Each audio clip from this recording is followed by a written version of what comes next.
जय लवजी. मी युवराज दाखले या व्हिडिओच्या माध्यमातून MGD या नावाच्या संस्थेच्या प्रमुख पदाधिकाऱ्यांना एक प्रश्न विचारतो की आपण गेल्या काही वर्षांपूर्वी MGD नावाचं एक संघटन आपल्या मातंग समाजाच्या शैक्षणिक आणि आर्थिक प्रगतीच्या संदर्भामध्ये संघटित केलं होतं. परंतु MGDच्या अंतर्गत काही ठराविक समाजातील महाभागांनी स्वतःची पोळी भाजण्याकरता या MGD संस्थेचा उपयोग केला. या राज्याचे मुख्यमंत्री आदरणीय देवेंद्रजी फडणवीस साहेबांच्या समोर चमकीगिरी करण्यासाठी MGD नावाचं संघटन त्यांनी उभा केलं.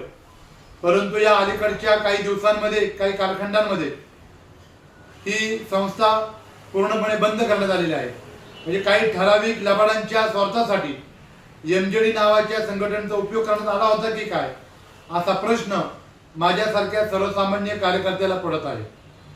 MGDच्या नावाखाली काही महाभागांनी भारती सारख्या आरटी सारख्या संस्थेवरती या ठिकाणी फार मोठ्या प्रमाणामध्ये एक वरदहस्त निर्माण केला आणि स्वतःची पोळी भाजण्यासाठी त्या ठिकाणी ते यशस्वी झाले आहेत.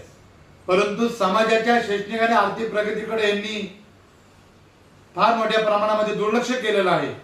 यांना समाज कदापि माफ करणार नाहीये. मी या व्हिडिओच्या माध्यमातून समाजाला विनंती करतो की ज्या महाभागांनी MGD नावाचा संस्थेचा दुरुपयोग केला, त्याचा स्वार्थ उपयोग केला, त्यांच्यावरती सर्वांनी या ठिकाणी त्यांना प्रश्न विचारणं हे काम आहे. आणि MGD या संस्थेच्या माध्यमातून ज्यांनी स्वतःची पोळी भाजली त्यांना समाज कदापि माफ करणार नाहीये. एवढंच या व्हिडिओच्या माध्यमातून बोलतो. त्यामुळे समाजाने कायमस्वरूपी जागे राहावं अशी विनंती करतो.